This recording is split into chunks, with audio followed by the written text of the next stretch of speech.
Hello दोस्तों, I hope कि आप अपने एग्जाम की तैयारी बहुत अच्छे से कर रहे होंगे।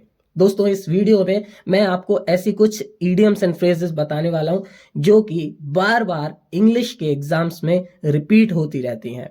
तो आपके इंग्लिश के एग्जाम के लिए ये वाली इडियम्स एंड फ्रेजेस बहुत ज्यादा इंपॉर्टेंट हो जाती हैं। और ऐसा नहीं कि मैं कोई ट्रिक बताने वाला हूं। देखो, मैं इन ईडियम्स को, फ्रेजेस को अच्छे से समझाने वाला हूं कि आखिर ये कैसे बनी। अगर आप एक बार समझ जाएंगे तो आपको बार बार अर्थ याद करने की जरूरत नहीं पड़ेगी। आप जब भी इनको कभी भी पढ़ोगे, आपको वो कहानी या फिर ये कैसे बनते हैं वो चीज याद आ जाएगी और आप इसको करेक्ट कर देंगे। दोस्त, मैं दीपक कुमार, आप देख रहे हैं अंग्रेजी कीड़ा चैनल। देखिए, पहली ईडियम आती है रैंक एंड फाइल। तो रैंक एंड फाइल का अर्थ होता है ऑर्डिनरी पीपल। अब देखो, रैंक एंड फाइल कहाँ से आया है। तो देखो, जो ऑफिसर्स होते हैं, आर्मी वगैरह होते हैं, उसमें क्या होता है कि रैंक एंड फाइल, जब जो ऑफिसर होते हैं, लोग होते हैं, वो जब एक के बगल में एक खड़ा होता है तो उसे रैंक बोलते हैं, उस लाइन को रैंक बोलते हैं। और फाइल बोलते हैं जब एक के पीछे कोई खड़ा होता है, ठीक है। तो रैंक एंड फाइल उस चीज के लिए यूज किया जाता था पास्ट समय में। लेकिन आजकल लोगों के लिए, क्योंकि देखो वो साइड में होते हैं लोग, हम जो साधारण लोग होते हैं आगे पीछे कहीं भी होते हैं, तो साधारण लोग कैसे, रैंक एंड फाइल अगर आपको कहीं मिलेगा तो साधारण लोग होता है। Bye fits and starts. अब बाय फिट्स एंड स्टार्ट्स का मतलब होता है इन शॉर्ट पीरियड्स, या तो कम समयों में, या फिर नॉट रेगुलरली, मतलब कि अनियमित, ठीक है। A wee bit. A wee bit का मतलब होता है a little. A wee bit, a little मतलब कि बहुत थोड़ा, ठीक है। Under his thumb. Under his thumb आप खुद समझिए कि देखिए, मान लीजिए आप पे कहीं पे बॉम्ब लगाया, आपके पास में रिमोट है, तो वो किसके कंट्रोल में है वो बॉम्ब? आप, क्योंकि आपके अंगूठे के नीचे है ना बटन, तो अंडर हिज कंट्रोल, आपके ही कंट्रोल में है। टीवी आप चला रहे हो, अगर बटन आपके कंट्रोल, जब आपके अंडर हिज थंब, आपके अंगूठे के नीचे बटन है, तो वो कंट्रोल किसके कंट्रोल में है? टीवी अंडर हिज कंट्रोल, मतलब आपके कंट्रोल में है। अंडर योर थंब होगा तो अंडर योर कंट्रोल हो जाएगा, ये चीज चेंज हो जाती है। लेकिन वो अंडर थंब की बात करेगा तो अंडर कंट्रोल की बात कर रहा है।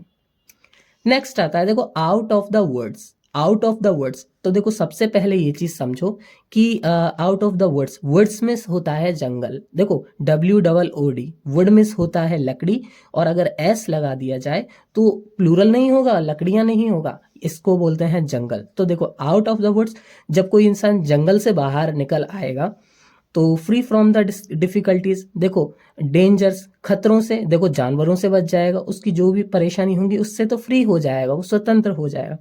तो जंगल से बाहर आया तो उसकी कठिनाइयां कम हो गई, उसके खतरे कम हो गए।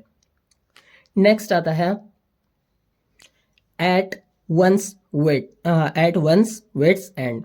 तो देखो, at one's wits end, wits मतलब जैसे कि किसी की चतुराई को बोलते हैं। तो जब अगर वो अपनी चतुराई के छोर पर खड़ा है, या फिर कोई चीज उसके चतुराई की छोर पर है, तो कैसी स्थिति में है? देखो, in a state where one doesn't know what to do. State का मतलब एक तो राज्य होता है और एक परिस्थिति या स्थिति होती है। परिस्थिति नहीं, स्थिति होती है। तो ऐसी स्थिति जहां पर कोई इंसान नहीं जानता कि क्या करना है। तो देखो, एक इंसान जिसकी चतुराई के वो छोर पर पहुंच चुका है, उसकी समझ में नहीं आ रहा, तो वो कंफ्यूज्ड हो गया है, वो ऐसी चतुराई के छोर पर है, तो वो ऐसी स्थिति में है कि उसे नहीं पता कि क्या करना है। देखो, अगला आता है between the devil and the deep sea. Devil and the deep sea. अब देखो, ये वाला सीधी सी बात है, बिटवीन टू डेंजर्स। वो आपने हिंदी में हमारे में सुनी होगी आपने, बोलते हैं ना, आगे कुआ पीछे खाई। मतलब कि आगे भी कोई समस्या है, पीछे भी कोई समस्या है, हम एकदम बीच में फंसे होते हैं। डेविल एक तरीके से राक्षस बोल सकते हैं हम। डीप सी मतलब कि गहरा समंदर हो गया। तो अगर पीछे राक्षस आगे समंदर, तो ये अगर उसके बीच में है हम, तो सेम चीज हो जाएगी कि आगे कुआ पीछे खाई। Burn the midnight oil. देखो, बहुत ही आसान है बर्न द मिडनाइट ऑयल, कि आधी रात को अर्धरात्रि का तेल जलाना, ठीक है। अर्धरात्रि का तेल जलाना, वर्क और स्टडी हार्ड। अब देखो, वर्क और स्टडी हार्ड कैसे होता है। देखो, अभी तो आपके पास इलेक्ट्रिसिटी है, लेकिन पहले के ज़माने में तो इलेक्ट्रिसिटी आपके पास नहीं थी ना। उस टाइम पे कैसे जलाते थे हम? तो कैरोसिन के दीपक जलाते थे, ठीक है। कैरोसिन से दीपक बना लेते थे एक तरीके के, उसे जलाते थे। या फिर अगर ऑयल, सादा ऑयल से दीपक भी जलाते थे, तो देखो वो भी आ जाएगा इसमें। तो हम क्या करते थे, जैसे मान लो स्टडी दिन में भी कर रहे हैं, रात में भी कर रहे हैं, कोई काम है हम दिन में भी कर रहे हैं और रात में भी कर रहे हैं, तो हम वर्क हार्ड कर रहे हैं ना, मतलब हार्ड वर्क कर रहे हैं। तो फिर क्या होगा, हम मेहनत ज़्यादा कर रहे हैं, या फिर पढ़ने के लिए भी हम ये काम करते हैं, तो बर्न द मिडनाइट ऑयल, हम रात्रि अर्धरात्रि का तेल जला रहे हैं, ठीक है, मतलब मेहनत कर रहे हैं। अगला आता है देखो, call a spade a spade. एक फावड़े को एक फावड़ा बोल देना, मतलब जो फावड़ा है उसको फावड़ा बोल देना directly. Speak frankly and directly, सीधे जो चीज है जैसा है वैसे ही बोल देना, ठीक है। अगला आता है देखो, come off with flying colours, be highly successful, ठीक है। नेक्स्ट आता है होपिंग अगेंस्ट होप, मतलब कि बिना होप के। अब देखो कोई आशा कर रहा है अगेंस्ट द होप, आशा के ही अगेंस्ट में, तो वो कैसा इंसान है कि मतलब क्या है वो, एक ऐसी स्थिति है विदाउट होप, मतलब कि बिना होप के स्थिति हो गई। भाई तुम होप के ही अगेंस्ट होप कर रहे हो, तो बिना होप के हो तुम, ठीक है। नेक्स्ट आता है hit the nail on the head, hit the nail on the head. अब देखो नेल मिस क्या होता है, नेल मिस आप समझो, नेल मिस होती है कील। ऑन द हेड मतलब कि उसके सिर पे, देखो उसके जो टॉप होता है ना कील का, उसे भी हम उसका हेड बोलते हैं, ओके।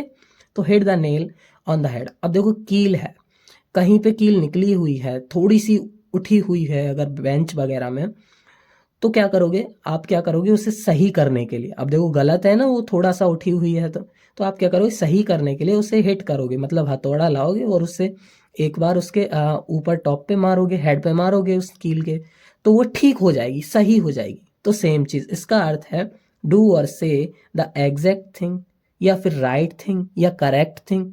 तो जो चीज सही है वो चीज कर देना, या फिर वो चीज कहना। तो hit the nail on the head. Next आता है an axe to grind, a personal interest in the matter. अब देखो ये कैसे आया, ये चीज समझो। देखो सबसे पहले इसकी एक कहानी समझो कि कैसे आया होगा, ठीक है। कि देखो एक बार क्या होता है कि एक इंसान के पास में एक आदमी अपनी कुल्हाड़ी लेके पहुंचता है, किसके लिए, घिसवाने के लिए, ठीक है। तो वो क्या, उस पे धार धरवाने के लिए, ठीक है, ये वो है। तो फिर वो पहुंचता है, तो वो क्या करता है कि उसके पास जो धार रखने वाला होता है उसके पास मशीन होती है। तो ये क्या करता है, ये इंसान जिसकी कुल्हाड़ी होती है, ये एक्समिस कुल्हाड़ी होती है, ओके। तो अपनी कुल्हाड़ी लेके जाता है और उससे बोलता है यार तुम्हारी मशीन कैसे चलती है, एक बार मुझे बताओगे क्या? तो वो बोलता है हाँ ठीक है मैं बता देता हूँ। तो वो अपनी कुल्हाड़ी देता है और वो इंसान वो मशीन चला के दिखा देता है इससे। और फिर क्या होता है, उसके बाद जैसे ही उसकी कुल्हाड़ी घिस गई, उस पर धार धर गई, वो अपनी कुल्हाड़ी लेके चला जाता है। तो देखो यहाँ पे काम किसका था, कुल्हाड़ी वाले का था, ठीक है। तो इसलिए बोलते हैं अ personal interest in the matter. तो भाई एन एक्स टू ग्राइंड, कि तुम्हारे पास अगर में कुल्हाड़ी कुल्हाड़ी है ना वो घिसने के लिए, तो इसका मतलब क्या है कि तुम्हारे, तो क्या है कि अब पर्सनल इंटरेस्ट, कि तुम्हारा कोई पर्सनल इंटरेस्ट है इस मैटर में, तभी तुम आए हो, ठीक है। इसलिए वहीं से आया ये। तो an axe to grind.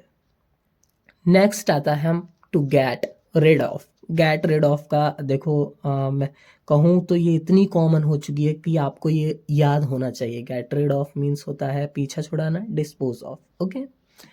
Eight daggers drawn, bitterly hostile. Bitterly hostile का मतलब होता है बहुत ही ज़्यादा तरीके से दुश्मनी होना, ठीक है, बहुत ही गहरी, बोलते हैं ना जानी दुश्मन, वो वाली, ठीक है। एट डैगर्स ड्रॉन, डैगर मिस क्या होता है, डैगर मिस एक तरीके से खंजर होता है। तो जैसे ही खंजर निकाल लिए गए, वो सब चीज़ क्या है, तो दुश्मनी वगैरह के लिए।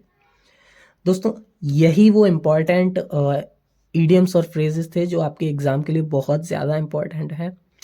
आपको वीडियो कैसी लगी ये चीज़ मुझे ज़रूर बताइएगा। वीडियो पसंद आई है तो लाइक कर दीजिएगा और कमेंट में बताना कि आपको इनमें से कितने याद थे।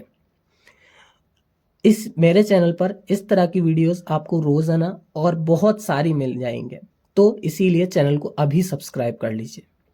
मिलते हैं नेक्स्ट वीडियो में।